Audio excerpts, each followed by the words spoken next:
হরে কৃষ্ণ বন্ধুরা, তোমরা সবাই কেমন আছো? আশা করি তোমরা সবাই ভালো আছো। তো আজকে ভিডিও নিয়ে এসেছি একাদশীর ভিডিও। তো চলো শুরু করা যাক।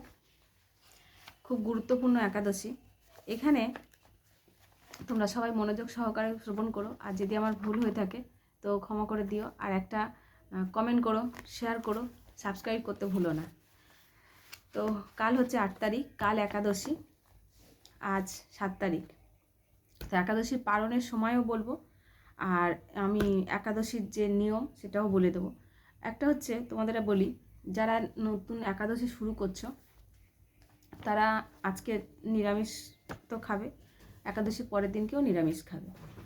এটা হচ্ছে আগে বলেছি তোমাদেরকে, এর আগেও ভিডিও দিয়েছিলাম যে আমাদের যে 3টে বছরের নাম আছে, একটা হচ্ছে ভগবানের নাম, একটা হচ্ছে খ্রিস্টান নাম, একটা হচ্ছে বাংলার নাম। তো হচ্ছে গৌরাব্দ হচ্ছে আমাদের ভগবানের নাম অনুসারে, সেটা সালটার নাম, একটা বঙ্গাব্দ যেটা বাংলা, আর খ্রিস্টাব্দ খ্রিস্টানদের যেটা হয়।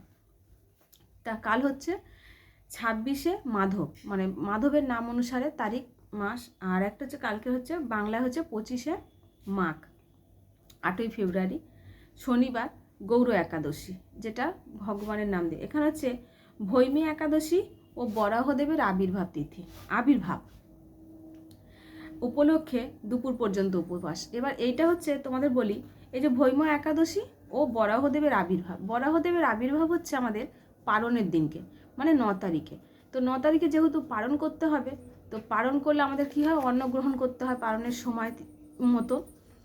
কিছু সামান্য পঞ্চরে যে রবি শস্য হয়, তো সেইটা গ্রহণ করতে হয়। তার জন্য আমাদের কি করতে হবে, একাদশীর দিনকে আমাদের দুপুর 12টা পর্যন্ত বরাহদেবের আবির্ভাব তিথি উপলক্ষে দুপুর পর্যন্ত আমাদের উপবাস থাকতে হবে।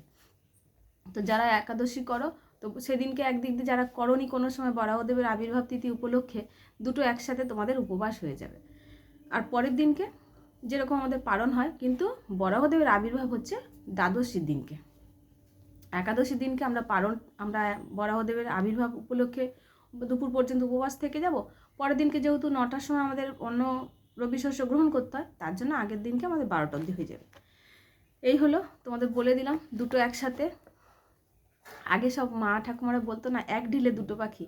তো এটা হচ্ছে একাদশী দিনকে একাদশী করে দুটো উপবাস পূরণ হয়ে যাবে আমাদের। চলো এবারে আমি বলে দেবো এর হচ্ছে মাহাত্ম্যটা। তো এটা হচ্ছে জয়া একাদশী বা ভৈমী একাদশী। তো এটা হচ্ছে মাঘী শুক্লপক্ষিয়া জয়া একাদশী ব্রত মাহাত্ম্য ভবিষ্যৎ পুরাণের যুধিষ্ঠির শ্রীকৃষ্ণ সংবাদরূপে বর্ণিত আছে, ভবিষ্যৎ পুরাণে গ্রন্থতে দেওয়া আছে। তো শ্রী গরুড় পুরাণে ও মাঘ মাসের শুক্লপক্ষীয় একাদশী তিথিতে ভৈমী একাদশী নামে অভিহিত করা হয়েছে। এখানেও গরুড় পুরাণে ভৈমী একাদশী, আর ভবিষ্যৎ পুরাণে জয়া একাদশী। তো কল্পান্তরে বিভিন্ন পুরাণে বিভিন্ন নাম দেখা যায়। তো পদ্মপুরাণ অনুসারে জ্যৈষ্ঠ মাসের শুক্লপক্ষীয় একাদশীর নামই পাণ্ডবা নির্জলা ও ভীমসেন ভৈমী একাদশী। তো এখানে হচ্ছে জ্যৈষ্ঠ মাসেও কিন্তু একটা ভৈমী একাদশী আছে। এখানেও যেহেতু আমরা না, মানে সবাই আর কি, আমরা এটা গুলিয়ে ফেলি।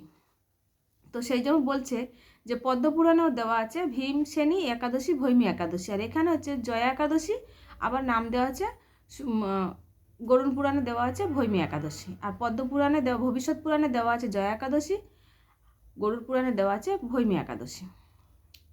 তো চলো এবারে শুরু করা যাক। যুধিষ্ঠির বললেন, হে কৃষ্ণ, এখানে যুধিষ্ঠির মহারাজ কৃষ্ণকে জিজ্ঞেস করছে, আপনি কৃপা করে মাঘ মাসের শুক্লপক্ষে একাদশীর সবিশেষ বর্ণনা করুন। শ্রীকৃষ্ণ বললেন, হে মহারাজ, মাঘ মাসের শুক্লপক্ষী একাদশী জয়া নামে প্রসিদ্ধ। এই তিথি সর্বপাপ বিনাশিনী, সর্বশ্রেষ্ঠা, পবিত্র, সর্বকাম ও মুক্তিপ্রদায়িনী। এই ব্রতের ফলে মানুষ কখনো প্রেতত্ব প্রাপ্তি হয় না। প্রেতত্ব মানে আমরা যখন কোনো কিছু পাপ বেশি হয়ে গেলে বা পাপে পরিপূর্ণ হলে, তখন আমরা কি হুট করে তো মানুষ জন্ম বা কোনো জনই আমরা পাই না, তখন প্রেতত্ব হয়ে আমাদের ঘুরে বেড়াতে হবে। সেই জন্য বলছে প্রেতত্ব প্রাপ্তি হয় না এই একাদশীতে। তো এই একাদশীর নিম্নরূপ উপাখ্যান করে শোনা যায়। একসময় স্বর্গলোকে ইন্দ্র রাজত্ব করছিলেন। তো ইন্দ্র তো সবসময় জানি আমরা স্বর্গলোকের রাজা হচ্ছে ইন্দ্র, তো রাজত্ব করছিলেন। সেখানে অন্য দেবতারাও বেশ সুখেই ছিলেন। তারা পারিজাত পুষ্প শোভিত নন্দকাননে অপ্সরাদের সাথে বিহার করছিলেন। একদিন 50 কোটি অপ্সরা, 50 কোটি, একটা দুটো নয়, 50 কোটি অপ্সরার সাথে মহারাজ ইন্দ্র সেখানে, এখানে মহারাজ ইন্দ্রকে বলা হয়েছে নায়ক। তো 50 কোটি অপ্সরা নায়ক দেবরাজ ইন্দ্র স্বেচ্ছায় আনন্দ ভরে তাদের নৃত্য করতে বললেন। নৃত্যের সাথে গন্ধর্বগণ গান করতে লাগলেন। পুষ্পদত্ত ও চিত্রসেন প্রভৃতি প্রধান প্রধান গন্ধর্বেরাও সেখানে উপস্থিত ছিলেন। চিত্রসেনের পত্নীর নাম ছিল মালিনী। পুষ্পবন্তী নামে তাদের এক কন্যা ছিল। পুষ্পদত্তের পুত্রের নাম মাল্যবান। তো চিত্রসেনের, এখানে খুব মনোযোগ সহকারে শ্রবণ করো। চিত্রসেনের পত্নীর নাম হচ্ছে মালিনী। পুষ্পবন্তী নামে তাদের এক কন্যা ছিল। পুষ্পদত্তের পুত্রের নাম হচ্ছে মাল্যবান। তো এই মাল্যবান পুষ্পবন্তীর রূপে মুগ্ধ হয়েছিলেন। তাহলে মালিনীর কন্যা যে ছিলেন, পুষ্পবন্তী পূর্ণ পূর্ণ কটাক্ষ দ্বারা মাল্যবানকে বশীভূত করেছিলেন। খুব সুন্দর সুন্দর কথা বলে পুষ্পবন্তী মাল্যবানকে, যেটা কি বলবো, যাই হোক তোমরা বোঝো। ইন্দ্রের প্রতিবিধানের জন্য তারা দুজনেই নৃত্যগীতি সেই সভায় যোগদান করেছিলেন, কিন্তু একে অপরের প্রতি আকৃষ্ট হয় উভয়েই চিত্ত বিভ্রান্ত হয়েছিল। সেখানে তারা পরস্পরের কেবল দৃষ্টিবদ্ধ অবস্থায় দাঁড়িয়ে থাকলো। ফলে গানের ক্রম ও বিপর্যয় ঘটল। তাদের এই রকম তাল, মান ও ভঙ্গভাব দেখে তারা যে পরস্পরের কামাসক্ত হয়েছে দেবরাজ ইন্দ্র তা বুঝতে পারলেন। তখন ক্রোধবশে তিনি তাদের অভিশাপ দিলেন, রে মূঢ়, তোমরা আমার অজ্ঞা লঙ্ঘন করেছ। তোমাদের ধিক, এখনই তোমরা পিশাচজনি লাভ করে মর্তলোকে নিজ দুষ্কর্মের ফল ভোগ করো। তো এখানে পিশাচিনী অভিশাপ দিয়ে দিয়েছে। তো ইন্দ্রের অভিশাপে তারা দুজনেই দুঃখিত মনে হিমালয় পর্বতে বিচরণ করছিল। তো হিমালয় পর্বতটা কোথায়? হিমালয় পর্বত হচ্ছে যেখানে মহেশ্বর থাকেন। তো পিশাচত্ব প্রাপ্ত হয় তারা অত্যন্ত দুঃখ ভোগ করতে লাগলেন। হিমালয়ে প্রচণ্ড শীতে কাতর হয়ে নিজেদের পূর্ব পরিচয় বিস্মৃত হলো। মানে এত শীত পড়েছে, হিমালয় তো এমনি বরফের জায়গা, তো সেখানে তাদের পূর্ব পরিচয় তারা ভুলে যেতে লাগলো। এইভাবে অতি কষ্টে সেখানে দিন যাপন করতে লাগলো। একদিন পিশাচ নিজ পত্নী পিশাচিকে বলল, দুজনেই যেহেতু পিশাচিনী হয়েছে, তো পিশাচ নিজ পত্নী পিশাচিকে বলল, সামান্য মাত্র পাপ করিনি, অথচ নরক যন্ত্রণার মতন পিশাচত্ব প্রাপ্ত হয়েছি। তো এখানে কি বলছে? সামান্য মাত্র পাপ করিনি। দুজনকে হয়তো চোখের মাধ্যমে ভালোবেসে ফেলেছে, কামাপ্ত হয়েছে, তার জন্য তাদের এত বড় অভিশাপ পেয়েছে। তাহলে এখন যদি বলি যে আমরা তাহলে কত পাপ করি, অথচ নরক যন্ত্রণার মতন পিশাচত্ব প্রাপ্ত হয়েছি, অতএব এখন থেকে আর কখনো কোনো পাপ কর্ম করব না। এইভাবে চিন্তা করে তারা সেই পর্বতে মৃতপ্রায় বাস করতে লাগলো। মাল্যবান ও পুষ্পবন্তীর পূর্ব কোনো পুণ্যবশত সেই সময় মাঘী শুক্লপক্ষিয়া জয়া একাদশী তিথি উপস্থিত হলো। হরেই কৃষ্ণ। তো সেই কোনো সময় যখন মানুষ কোনো সময় ভালো কিছু আসে আমরা লক্ষ্য করি না, দিনের পর দিন আমরা চলে যাই সেই জিনিসগুলো ফেলে। কিন্তু আমাদের সবসময় খেয়াল রাখা দরকার কোন দিনটা ভগবানের কি আসছে, সেটা সবসময় আমাদেরকে খেয়াল রাখতে হবে। তো তারা একটি অসত্য বৃক্ষতলে অজান্তে নিরাহারে নির্জলা অবস্থায় দিবানিশি যাপন করলো। শীতের প্রকোপে অনিদ্রায় রাত্রি অতিবাহিত হলো। পরের দিন সূর্যোদয়ে দ্বাদশী তিথি উপস্থিত হলো। জয়া একাদশীর দিন অনাহার ও রাত্রি জাগরণে তাদের ভক্তির অনুষ্ঠান পালিত হলো। এই ব্রত পালনের ফলে ভগবান বিষ্ণুর কৃপায় তাদের পিশাচত্ব দূর হলো। তারা দুজনেই তাদের পূর্বরূপ ফিরে পেল। তারপর তারা স্বর্গে ফিরে গেল। দেবরাজ তাদেরকে দেখে অত্যন্ত আশ্চর্য হয়ে গেলেন যে কি করে হলো, এত তাড়াতাড়ি চলে এলেন এনারা। তিনি জিজ্ঞাসা করলেন, কোন পুণ্য ফলে তোমাদের পিশাচত্ব দূর হলো? আমার অভিশাপ থেকে কে তোমাদের মুক্ত করলো? মাল্যবান বললেন, হে প্রভু, ভগবান বাসুদেবের কৃপায় জয়া একাদশী ব্রতের পূর্ণ প্রভাবে আমাদের পিশাচত্ব দূর হয়েছে। তাদের কথা শুনে দেবরাজ ইন্দ্র বললেন, হে মাল্যবান, তোমরা এখন থেকে আবার অমৃত পান করো। একাদশীর ব্রতে যারা আসক্ত এবং যারা কৃষ্ণ ভক্তি পরায়ণ তারা আমাদেরও পূজ্য বলে জানবে। এই দেবলোকে তুমি পুষ্পবন্তীর সাথে সুখে বাস করো। হে মহারাজ, এই জয়া ব্রত ব্রহ্মহত্যা জনিতে পাপকেও বিনাশ করে। তো এখানে কি বলেছে, এই জয়া একাদশী ব্রত ব্রহ্মহত্যা মানে আমরা যে প্রত্যেক দিন যে ছোট ছোট জীবগুলোকে জেনে না জেনে যেগুলোকে মারি, সেইগুলোকে ব্রহ্মহত্যাজনিত পাপকেও বিনাশ করে। এই ব্রত পালনে সমস্ত প্রকার দানের ফল লাভ হয়।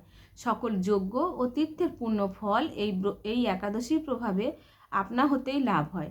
অবশেষে মহানন্দে অনন্তকাল বৈকুণ্ঠ বাস হয়। এই জয়া একাদশী ব্রত কথা পাঠ ও শ্রবণে অগ্নিষ্টকম, মানে এখানে কি বলছে যে এই একাদশী ব্রত পাঠ যিনি পাঠ করছেন, যিনি শ্রবণ করছেন, একটা কথা যে এখানে বলছে এই যে পাঠক যে শ্রবণ করেন দুজনেই, এখানে এই জন্যই বলছে যদি আমরা যে পাঠ করছে আর যিনি শ্রবণ করছেন উভয়ে যদি পুণ্যকর্ম লাভ করতে পারে, তখন এবার জানতে হবে কেউ যদি কোনো খারাপ কথা বলছে আর যে শুনছে উভয়ে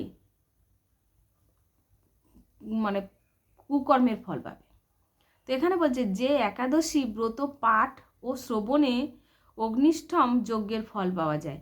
তাহলে যে পাঠ করছে আর যিনি শ্রবণ করবে দুজনেই সমান সমান ভালো ফল পাবে।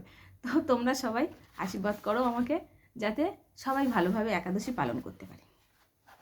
সারা দিনটা যেন ভগবান কৃষ্ণকে নিয়ে আমরা কৃষ্ণের কথা শ্রবণ করতে পারি। কৃষ্ণের কথা সবসময় সব সময় আমাদের যেন হরিকথা থাকতে মনের ভিতর থাকে, আর এই জীবে হরিকথা থাকে। তো এই হচ্ছে আমাদের একাদশীর মাহাত্ম্য। তোমরা সবাই মনোযোগ সহকারে শ্রবণ করো। আর সবাইকে বলবো যে যারা গীতা নিতে চাও, আমার ডেসক্রিপশন বক্সে নাম্বার দেওয়া রয়েছে, কন্ট্যাক্ট করবে। তার সাথে একটা ভগবত দর্শন ফ্রি আছে। তো চলো এবার হচ্ছে পারণের সময় বলে দেবো।